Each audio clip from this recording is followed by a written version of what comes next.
one last topic of the day. This last story. Um, so according to this video here from Breaking Points, it says Blue Maga admits that Gaza cost them an election. Ooh, wow! I'm shocked.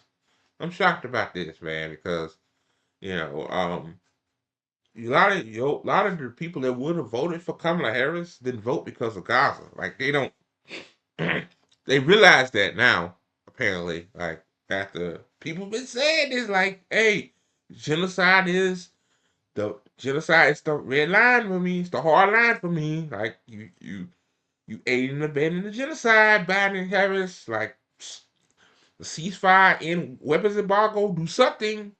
But I'm gonna play this video, man. Yeah, like I'm not surprised, but yeah. So here we go.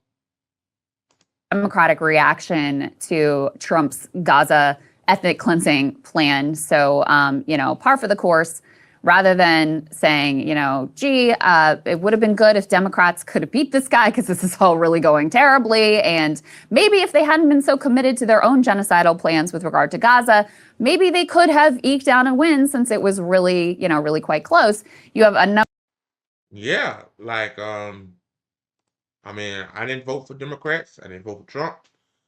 But I'll say this, like, yeah, like people say most people say genocide's the hard line, it's the hard fucking line. Then they voted for Jill Stein or they didn't vote. Most people sat on the couch. Like, I mean, like, yeah, yeah, admit why you lost instead of blaming radical leftists, the Marx, you know, Bernie Sanders left, which they think we still are. Like most of us don't even fuck with Bernie Sanders anymore. But yeah, like let me continue, man.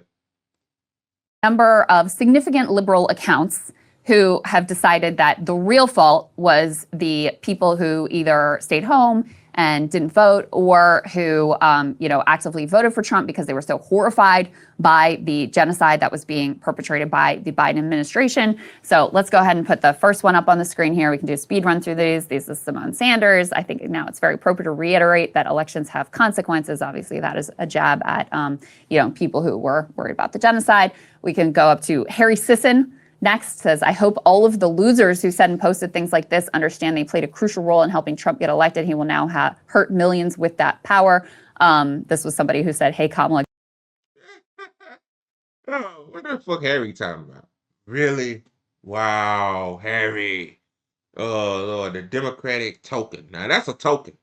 Like, I had a couple of fucking kooks on Twitter call me a token for defending somebody, but this guy, Harry, is a token. He hurt millions with that power. Oh man, you can't take that Harry dude seriously, man. You just can't. Let me continue.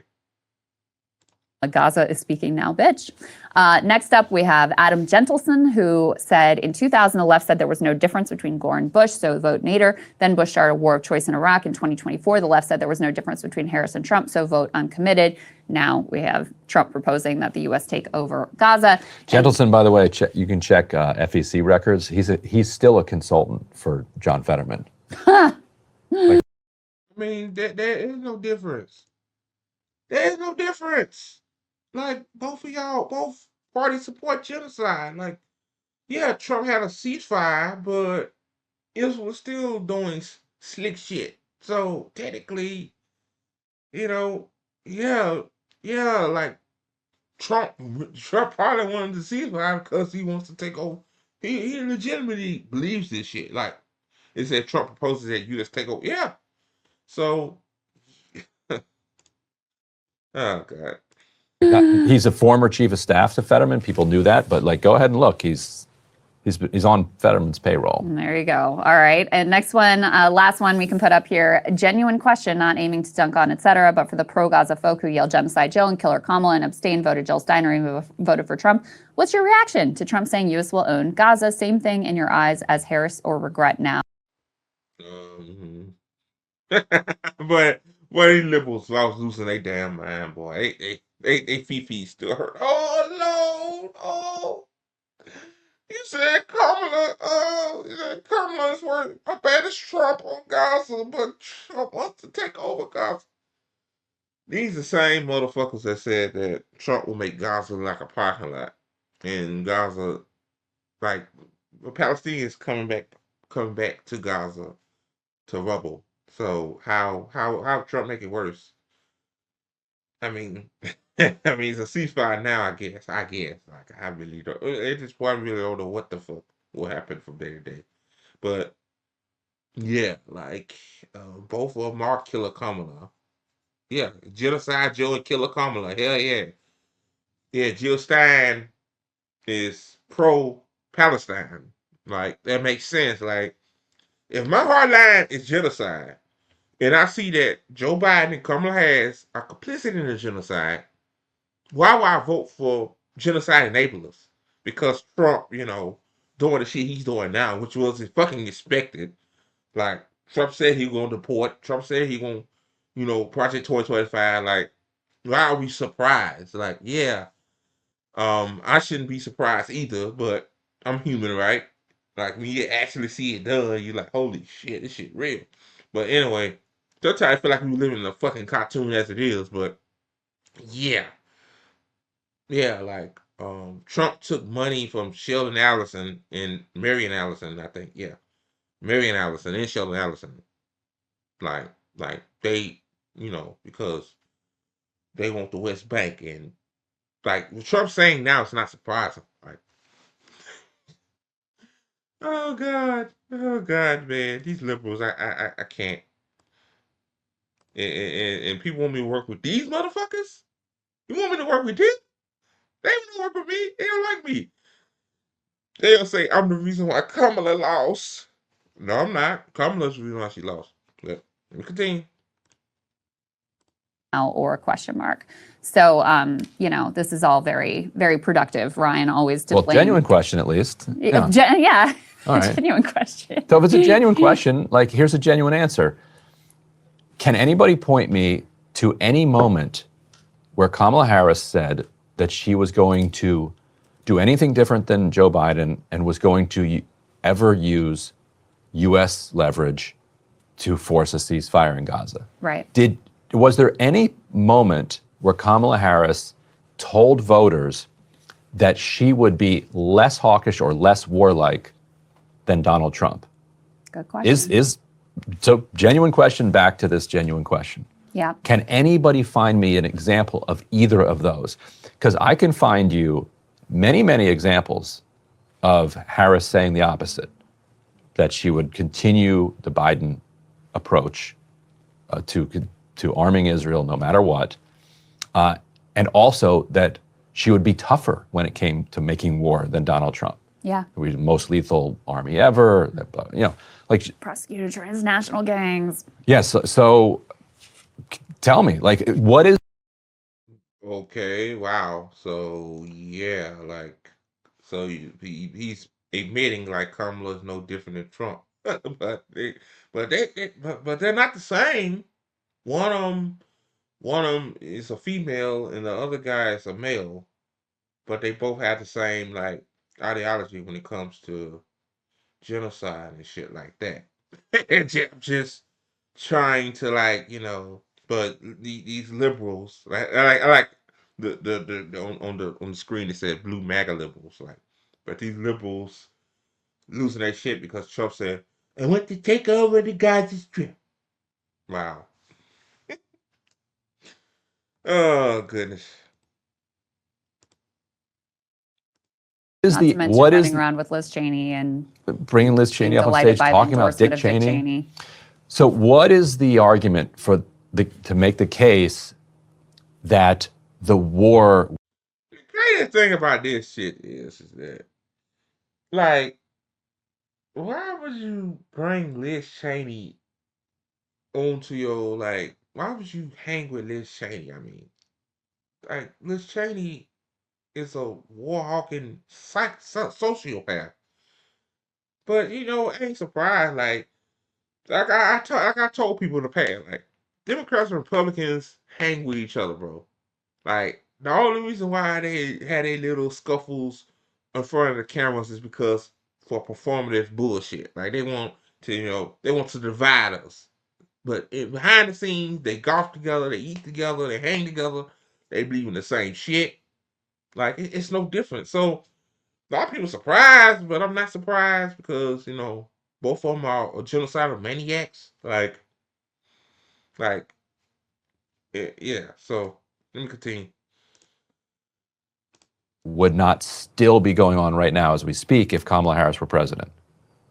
Like setting aside everything else that Trump is doing, like what's the case to make that right now we'd have a ceasefire in Gaza if Kamala Harris were president? Like how do you, in your mind, how do you get what happened from election day in November to today in February that brought about a ceasefire?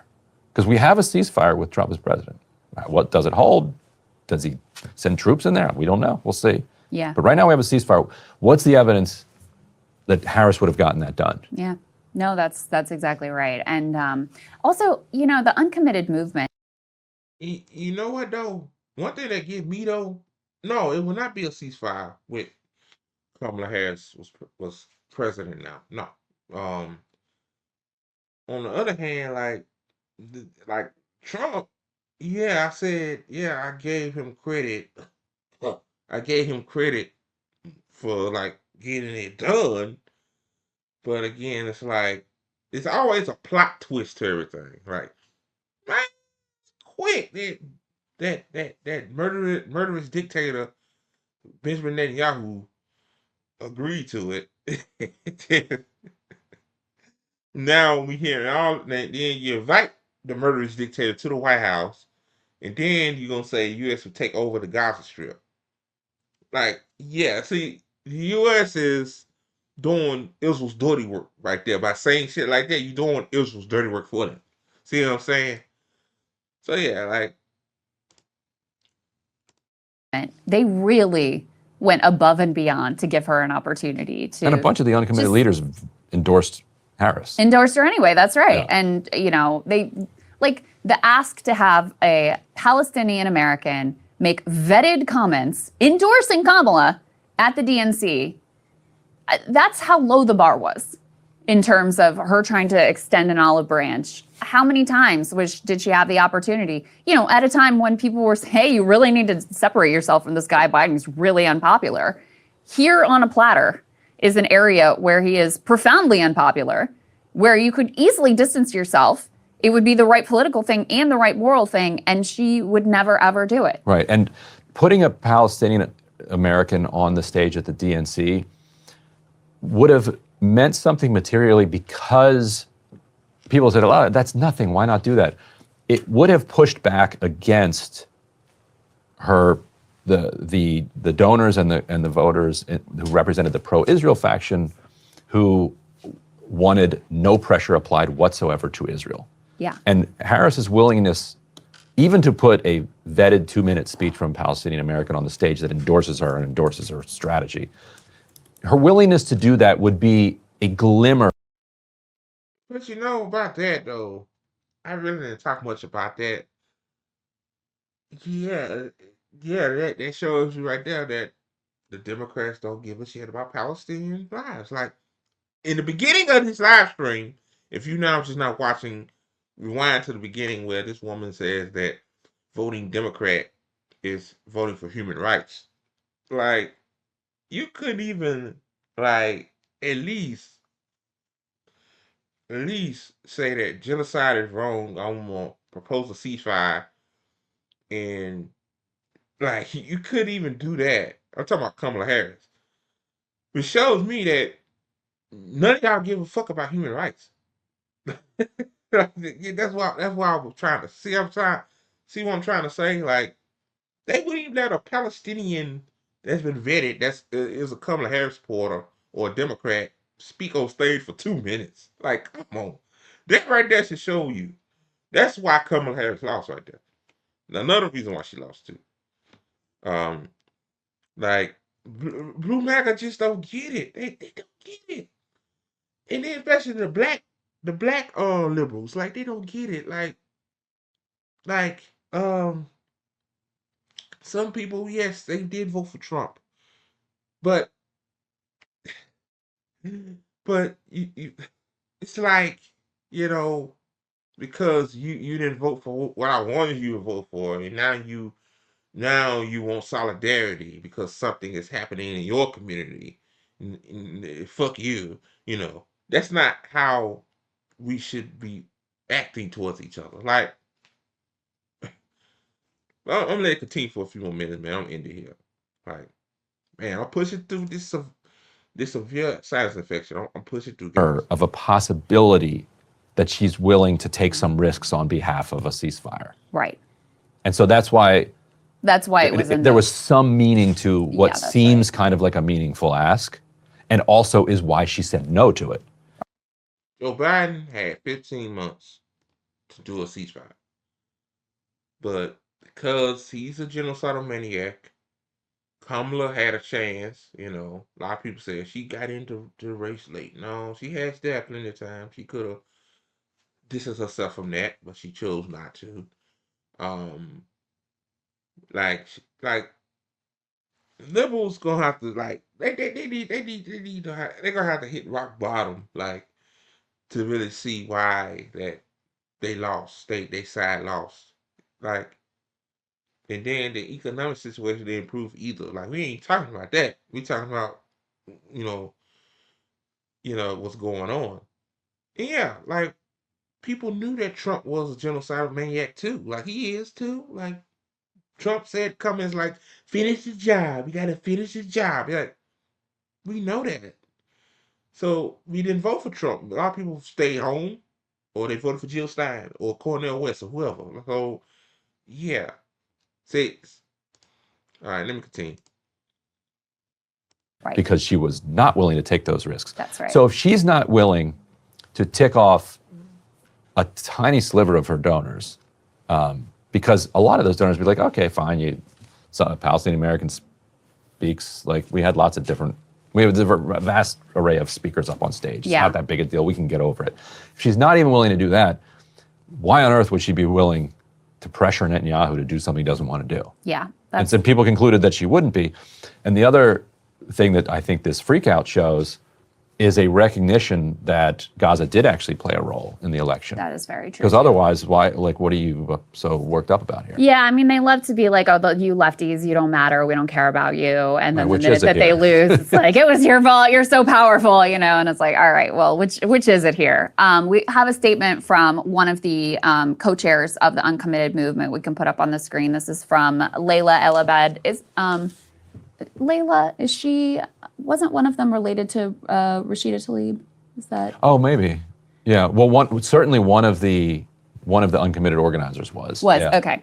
In any case, she says, I feel sad, angry, and scared for our communities. For months, we warned about the dangers of Trump at home and abroad, but our calls largely went unheard. Harris left a vacuum by not visiting Michigan families impacted by U.S.-supplied bombs to help create a permission structure for their trust, while Trump visited Dearborn and filled a community in despair with lies. Trump's illegal calls for ethnic cleansing are horrific, but as on so many other issues, Democrats had a chance to persuade voters they were the better alternative, and they blew it. I think that is all. I disagree with a better alternative. Actually, if y'all wanted to go further, see, this is uncommitted. So these people were Democrats by default. They like this, like I said, like, even Democratic voters, like, they say, hey, genocide is the hard line, right? Which is good, right? But yeah, Democrats are not. They're not. They're not the. Shit. I'm sorry, the better alternative, man. Like, they're not the better alternative. I disagree with that. I do. The better alternative was the Green Party, Jill Stein. That was the better alternative. But hey, Joe Biden was a fascist. Kamala has fascist intentions as well. So yeah, I disagree with that. But I let it continue a little bit more. Very accurate, in spite of the a former Kamala Harris aide responding, deeply unserious people who want to shirk their responsibility, clowns. Because again, it's always the voters' fault, never the fault of the people in power who had many opportunities. The responsibility to is do something different. Yeah, All right, I ended there. But I'm just saying, like, the Democrats, this is what they do. They blame everybody else. Like, it's the radical left's fault. It's the young people's fault. It's black men's fault. Yeah, they blame black men, because Kamala Harris was a woman. Yeah. Like, yeah, some people, even at my job, said, yeah, I didn't vote for her because she was a woman. I mean, like you gotta get over that shit, man. But it's not because she's a woman. It's because she's a genocidal maniac, a neocon war hawk, right? That's what Kamala Harris is. But all right, guys, I'm ended that, man. Like, holy shit.